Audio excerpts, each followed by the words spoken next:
Os geólogos calculam que a Terra existe há 4 bilhões de anos e meio. 4 bilhões de anos e meio. Mas essa descoberta foi recente, foi uma descoberta do século XX, porque até pouco tempo ninguém sabia dizer muito bem que idade que tinha o planeta. Em meados do século XVIII, teve um arcebispo, na Irlanda, que se debruçou sobre o Antigo Testamento para calcular que a Terra seria bem mais jovem. Na verdade, 1 milhão de vezes mais jovem do que os geólogos apontam hoje. Ela teria sido criada no dia 23 de outubro de 4004 a.C., e precisamente ao entardecer. E aí, 5 dias depois, estavam criados Adão e Eva. Naquela época, não foram muitos que aceitaram os cálculos daquele arcebispo. Mas, de qualquer forma, essa pergunta permaneceu por muito tempo no ar. Quantos anos, afinal de contas, tem o nosso planeta? E, mais do que isso, que diferença que faz saber disso?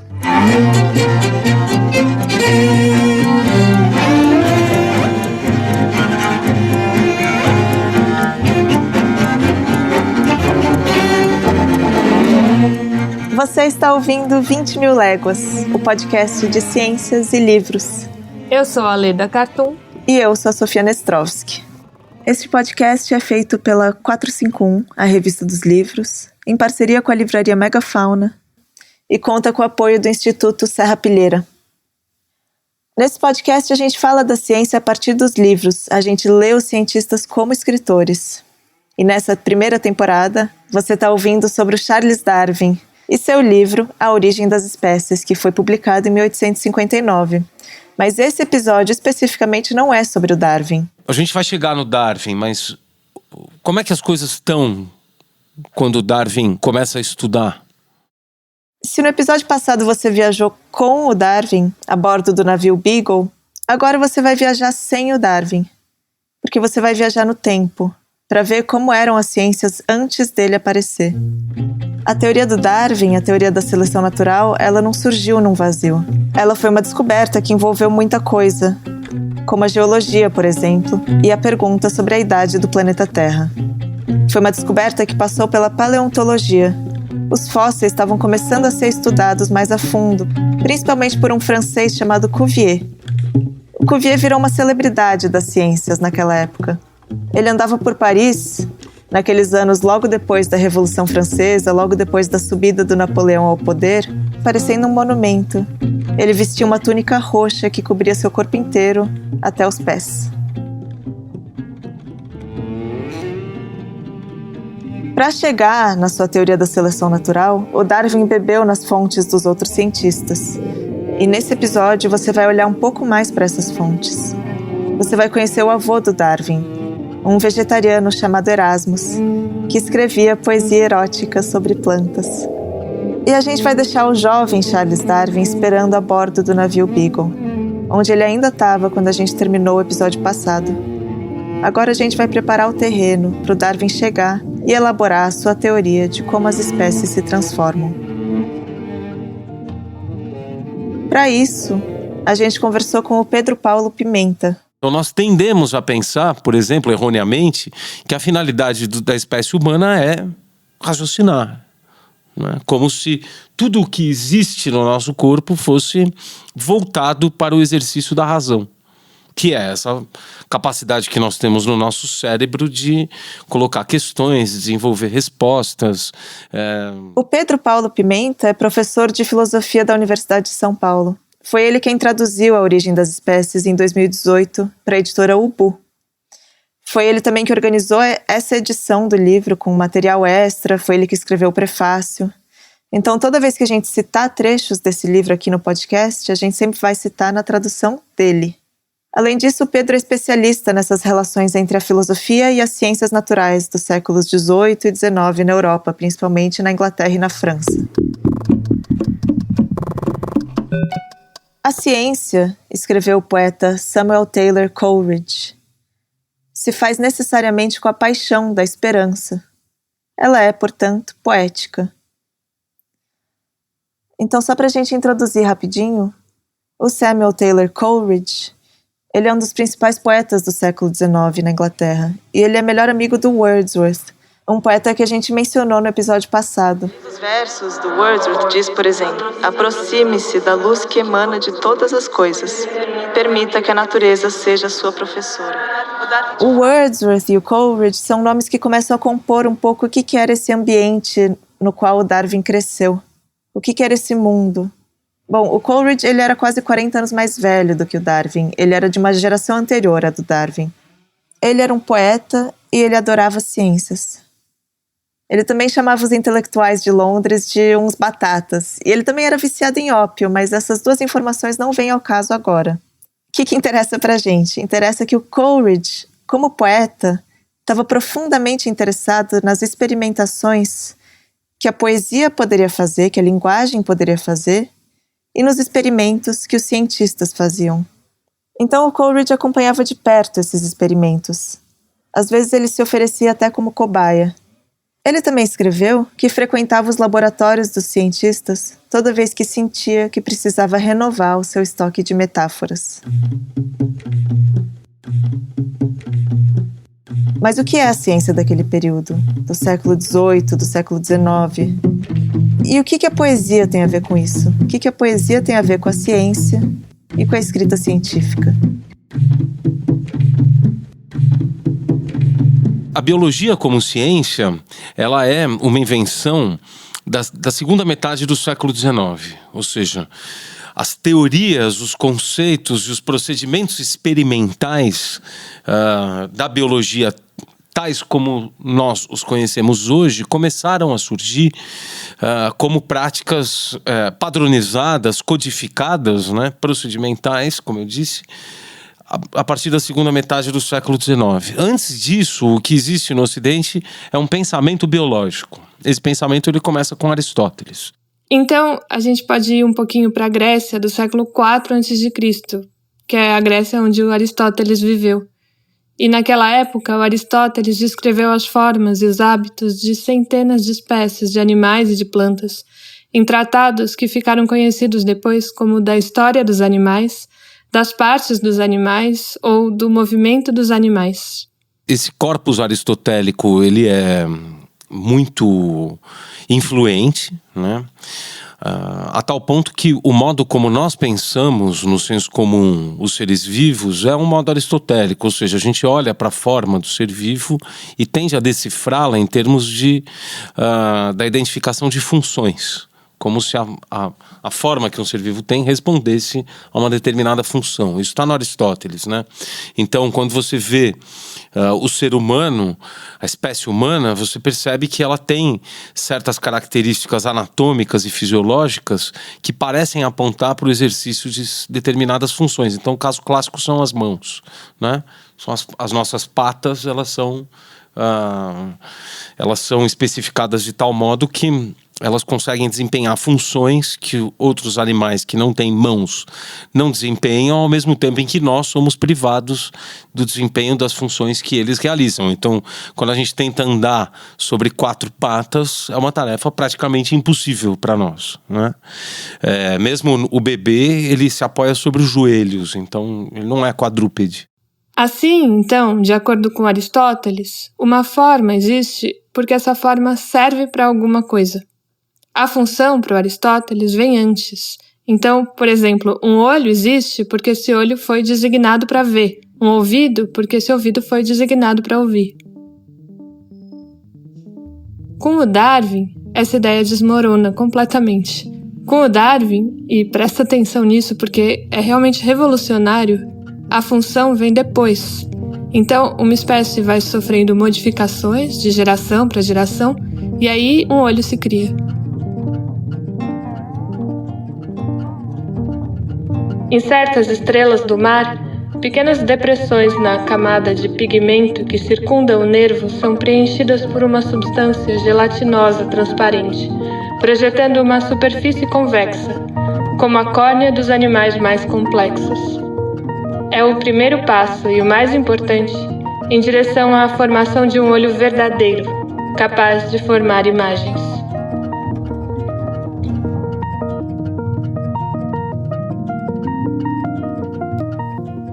É só tendo o olho que você pode ter a visão. E não é o contrário disso. Não é que o olho surge porque o bicho precisa ou porque o bicho deseja ter a capacidade de enxergar. Isso muda absolutamente tudo na biologia, porque isso tira a questão da finalidade das coisas. Segundo Darwin, a evolução não tem finalidade nenhuma. Mas calma que a gente ainda vai explicar isso melhor mais pra frente, porque essa noção de função é bem complicada e, na verdade, ela ainda confunde muita gente até hoje. É ela que aparece, por exemplo, quando você vê discussões sobre a dentição humana. As pessoas ficam se perguntando se os humanos foram feitos para comer carne ou se eles seriam, na verdade, herbívoros. O Darwin, que coloca primeiro a forma e depois a função, diria uma coisa sobre isso. Já o Aristóteles, que entende que a função vem antes mesmo de ter uma forma, iria dizer outra coisa. Esse princípio funcionalista, ele foi divisado, então, pelo Aristóteles e ele propulsionou o desenvolvimento do pensamento biológico ao longo dos séculos até praticamente o final do século XVIII, quando ele começa a ser contestado de maneira efetiva. Princípio funcionalista. Isso significa pensar que tudo na natureza existe com uma finalidade, com uma função. E o que isso quer dizer? Isso quer dizer que tudo na natureza seria útil, tudo teria um encaixe, uma finalidade, uma utilidade. Mas agora, se esse fosse o caso, a gente ia ter muito problema para responder perguntas como, por exemplo, essa. Por que é que os homens têm mamilos? É uma questão. É uma questão que já ocupou o cérebro de bastante gente inteligente. Ocupou o cérebro, por exemplo, do Erasmus Darwin, o avô do Charles Darwin. O Charles nunca chegou a conhecer o avô, mas ele escreveu um livrinho sobre ele no final da própria vida. Porque o avô dele, o Erasmus Darwin, foi um sujeito muito importante e também muito interessante.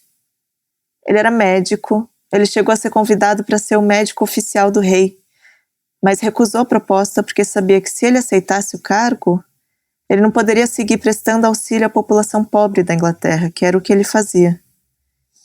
Além disso, ele era um inventor de geringonças, e ele foi um sujeito típico do século XVIII, o século do iluminismo, o século da vontade de compreender racionalmente o mundo. E o Erasmus Darwin ficou famoso escrevendo poemas científicos. Para dizer que o Erasmus Darwin era cientista e poeta, a gente tem que dar o mesmo peso para as duas partes dessa expressão, porque ele era um cientista por completo e um poeta por completo. A ciência dele se fazia em boa medida pela poesia, e o contrário também é verdade.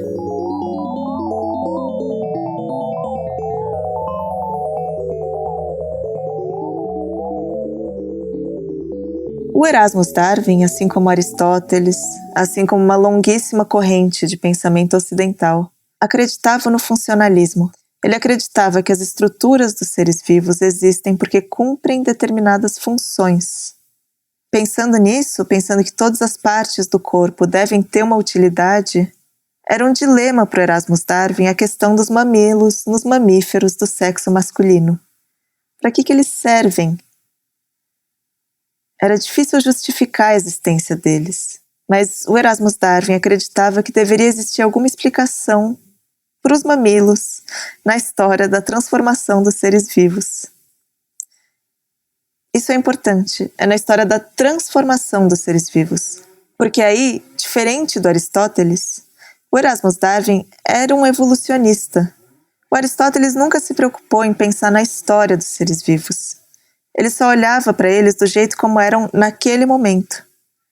O que fazia sentido para ele era pensar que todos os seres vivos sempre tinham sido assim. Mas o Erasmus Darwin, que viveu no século XVIII, ele já acreditava que as espécies se transformam, que as espécies não foram sempre iguais.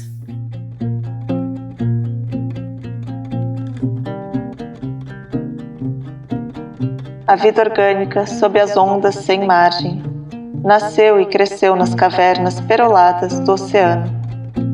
As primeiras formas diminutas, invisíveis para as lupas, movem-se na lama ou despontam nas massas aquosas. Essas com o desabrochar de gerações sucessivas, ganham novos poderes e assumem membros maiores. Delas brotam incontáveis grupos de vegetação e reinos respirantes de nadadeiras e pés e asas. Esse é um trechinho numa tradução bem literal que a gente fez de O Templo da Natureza, um dos livros que o Erasmus Darwin publicou. Se você prestar atenção, o que ele está falando nesses versos tem a ver com o surgimento da vida e tem a ver com a transformação das espécies. As primeiras formas diminutas, invisíveis para as lupas, movem-se na lama ou despontam nas massas aquosas. Essas, com o desabrochar de gerações sucessivas, ganham novos poderes e assumem membros maiores. O Erasmus Darwin já estava pensando num tipo de evolução das espécies, e isso era algo relativamente novo. Não quer dizer também que ele era o único que estava pensando nisso. O contemporâneo dele na França, o Lamarck, foi muito mais a fundo nisso. O Lamarck desenvolveu uma teoria propriamente dita e propriamente estruturada sobre uma forma de evolução. É uma forma de evolução que, ligada à ideia de funcionalismo, acredita que a natureza está sempre melhorando, que a natureza está sempre progredindo, que tudo na natureza está em constante mudança, em constante progresso, em direção a uma utilidade maior, a um funcionamento mais eficaz. Mas mesmo o Lamarck e o Erasmus Darwin eram dois casos à parte, porque de modo mais geral, naquele século XVIII e em boa parte do século XIX também, o mais comum entre os pesquisadores era ser fixista. Quer dizer, o mais comum mesmo era acreditar que as espécies eram fixas, que todo ser vivo que existe hoje é idêntico a todo ser vivo que já existiu um dia na Terra, desde sempre. Dentro desse pensamento fixista, sempre existiu o gato, sempre existiu a orquídea, sempre existiu o vírus da gripe, sempre existiu o coronavírus e sempre existiu o ser humano. E nunca existiu o dinossauro, o que facilita um tanto as coisas. A característica essencial do pensamento biológico aristotélico, que vai sobreviver ao longo dos séculos, não só na Antiguidade Clássica, como no que a gente chama de Idade Média e nos séculos posteriores, na época moderna também, é a ideia de que a identificação das partes anatômicas nas suas especificidades vai permitir uma classificação dos seres vivos, e a classificação ela é, por assim dizer, um mapa que vai dar ao naturalista uma imagem do que é esse mundo dos organismos. Você vai conseguir dispor esses animais numa determinada ordem, não importa se é uma ordem ascendente, descendente, ou se é simplesmente uma tabela. O que interessa é que é possível classificar. No meio de toda a confusão de seres vivos que são tão diferentes uns dos outros, seres vivos que têm asas, que têm barbatanas, ou que têm braços, que têm tentáculos ou membranas, olhos de toupeira ou olhos de lince, os naturalistas, eles revelaram ordens escondidas. E aí, eles criaram classificações. Então, se você que está me ouvindo agora, se você olhasse para todas as espécies que estão ao seu redor aí nesse momento, então eu imagino que tem você e alguns outros humanos, talvez tenha um gato ou um cachorro perto de você, algumas plantas, mofo, e com certeza tem insetos, e com mais certeza ainda tem micro-organismos aos milhões e aos bilhões. Então, se você olhasse para tudo isso agora e não tivesse nenhuma teoria a partir de onde começar, como é que você ia fazer para organizar tudo isso? É uma tarefa bem estranha. O Aristóteles fez uma coisa como essa, e ele começou pelo começo. Tem o reino dos animais, que são móveis, e tem o reino das plantas, que são imóveis. E essa divisão, ela se manteve desse jeito por muito tempo. Até que, no século XVIII, um botânico sueco chamado Carlos Linneu atualizou e ampliou muito aquilo que o Aristóteles tinha feito. O Linneu se considerava uma espécie de um segundo Adão. Ele queria nomear todas as coisas que existem na Terra. Porque, como o próprio Linneu disse, se você não sabe o nome das coisas, o conhecimento sobre elas também se perde. E isso, eu acho, é uma coisa que um poeta poderia dizer muito parecido. Quando Linneu tinha uns 20 e poucos anos, ele publicou o Systema Naturae, que quer dizer o Sistema da Natureza em latim. É o livro dele que ficou mais conhecido. E ao longo da vida, ele foi fazendo mais e mais acréscimos nesse livro, à medida que ele ia descobrindo mais e mais espécies. O Linneu era professor da Universidade de Uppsala, no norte da Suécia.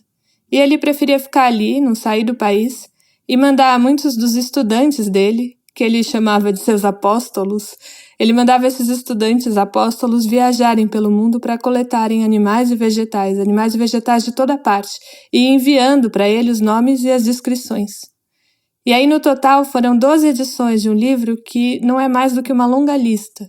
Uma lista que começa com definições do que é o mundo, do que é a natureza ou do que é a ciência, e vai seguindo com os critérios e com os nomes de todas as espécies que o Linneu e os estudantes conseguiram reunir de animais e de vegetais. Espécies organizadas por gênero, depois família, ordem, classes, filos e reinos. E nessa organização, animais que não necessariamente se encontram na natureza vão estar numa mesma categoria. Então, por exemplo, um gato doméstico. Ele nunca viu um tigre ou um leão. Mas todos eles estão dentro de um mesmo grupo, porque eles têm características semelhantes, porque eles têm elementos comuns. Para o Linneu, o caos da natureza tinha que ser colocado em ordem, dentro de muitas gavetas, muitas caixinhas diferentes. E aí, só a partir disso é que seria possível fazer ciência. Como o Linneu mesmo resumiu, e o Linneu não era muito modesto, Deus criou, Linneu organizou. E classificar os seres em grupos seria descobrir a lógica secreta da criação biológica de Deus. Tem alguma coisa verdadeiramente apaixonada nisso. O Linneu escreveu numa carta para um colega dele, um colega que também era aficionado por coleções e por classificações, ele escreveu que via esse colega como uma fênix no meio dos outros homens. Insatisfeito com a casca exterior da natureza, não te detens no seu vestíbulo, mas adentras, penetras os segredos divinos e trazes às claras os que estavam encerrados no sacro interior da natureza. Esse é um trechinho de uma das muitas cartas que o Linneu trocou. E essas cartas, assim como tantas outras coisas, tantas outras leituras, tudo isso entrou na preparação desse podcast. A gente fez muita pesquisa e a maioria dessa pesquisa acaba não cabendo diretamente aqui. Mas tudo isso influencia a gente e fica como um fundo de pensamento por trás de tudo que a gente está falando aqui. Mas se você quiser saber mais e conhecer mais a fundo todos esses personagens, essas ideias, toda essa bibliografia, a gente recomenda que você assine a nossa newsletter, através do site da revista 451.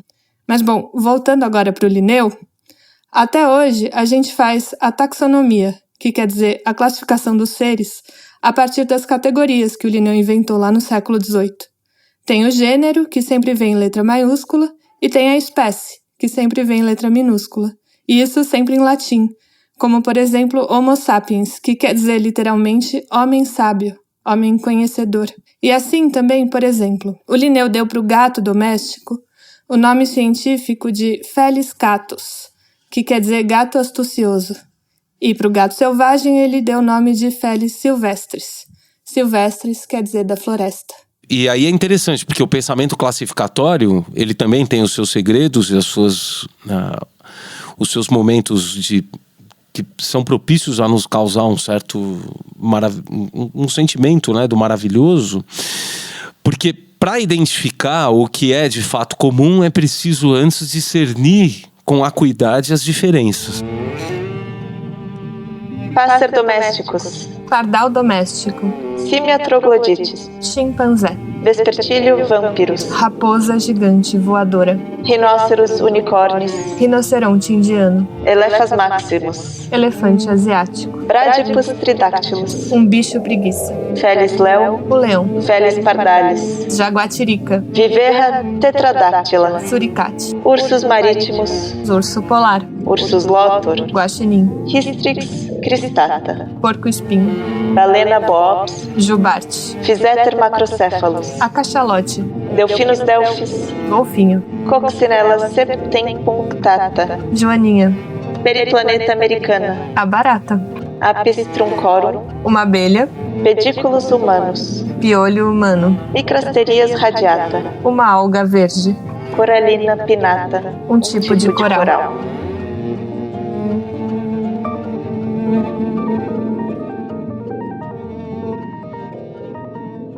Quando a gente estende o princípio da taxonomia às plantas, por exemplo, pode parecer mais simples realizar uma classificação dos mamíferos, certo? Porque nós estamos acostumados com a forma do mamífero, inclusive pela nossa própria forma. Então a gente tende a olhar para os outros mamíferos com um ar de familiaridade. Agora, quando você vai para as plantas, fica mais difícil. Que princípio você vai adotar para realizar a classificação dos seres vivos? Ora, então você tem um critério geral, que é o de aproximar por identidades que são, por características que são de fato distintivas daquele grupo. Então você tem que saber o que separa esse grupo dos outros, né? E por outro lado, feito isso, você tem que adotar um princípio, ou seja, qual vai ser a característica eleita como distintiva? Então, na época moderna, com o Linneu, é o órgão sexual das plantas. Ora, por que ele escolheu essa função? É uma escolha arbitrária. O que o Linneu desenvolveu foi um sistema simples para que a gente consiga identificar qualquer espécie vegetal. O critério desse sistema são as partes masculinas e as partes femininas das plantas. Ou seja, as flores, os órgãos sexuais das plantas. Isso porque, em primeiro lugar, antes de tudo, o Linneu fez essa grande descoberta. As plantas se reproduzem sexualmente, ninguém sabia disso antes. E depois de descobrir isso, ele percebeu que esse sistema de classificação realmente funciona com muita facilidade. Então, se um botânico sabe quais são os órgãos das plantas, ele pode se perder no meio de uma floresta e identificar com muito poucos elementos tudo o que ele está vendo. Mas isso chocou muitos dos contemporâneos do Linneu, principalmente por causa das aproximações que ele fazia da sexualidade das plantas com a sexualidade dos humanos.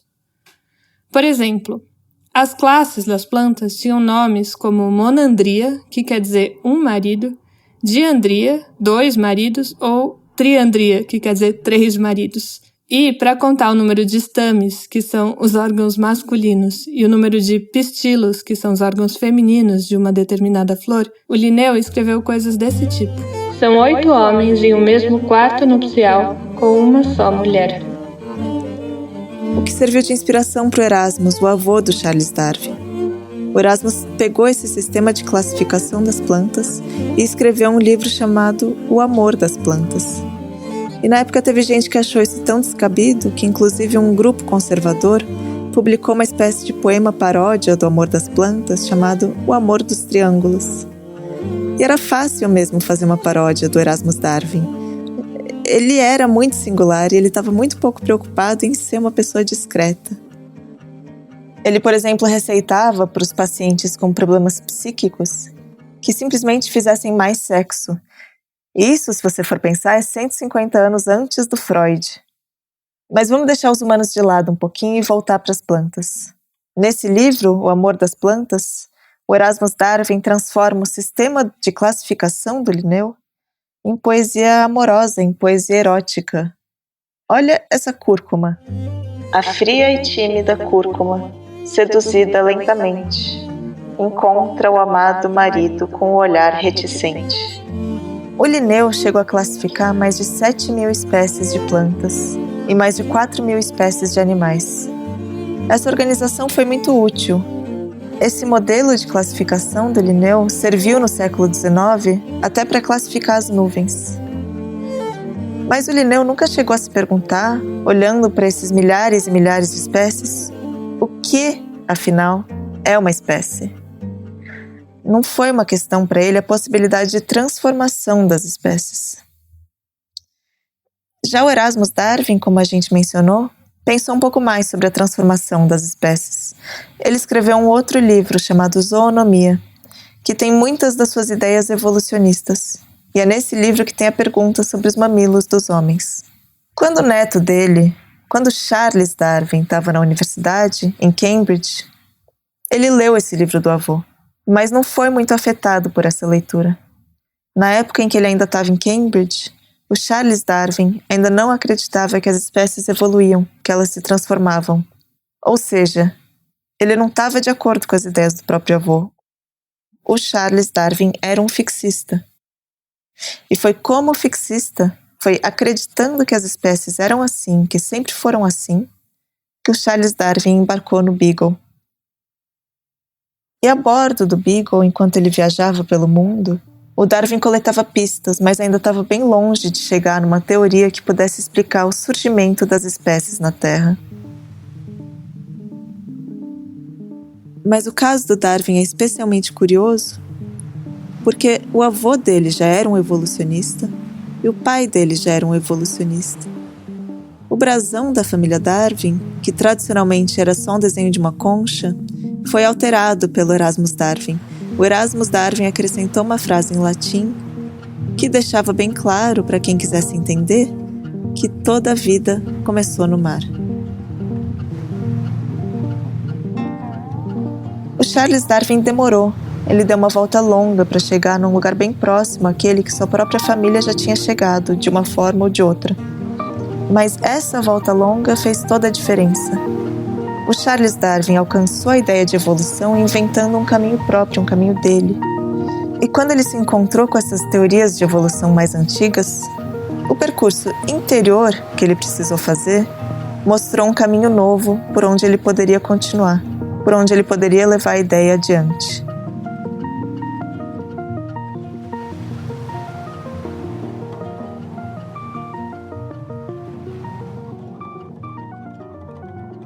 Esse é o 20 Mil Léguas, podcast de ciências e livros. Essa foi a primeira parte do episódio chamado Um Novo Estoque de Metáforas. Nele você ouviu sobre como eram as ciências na época antes do Darwin aparecer e um pouco sobre como era a poesia também. Na segunda parte desse episódio, você vai atravessar a fronteira do século XVIII para o século XIX e vai chegar na resposta para a questão sobre os séculos e séculos e séculos e séculos. A questão da idade do planeta Terra e da diferença que isso faz. Toda segunda-feira você vai ouvir um episódio novo de 20 Mil Léguas, o podcast de ciências e livros. E essa temporada vai até novembro. Os episódios vão estar disponíveis nos principais tocadores e no site da revista 451.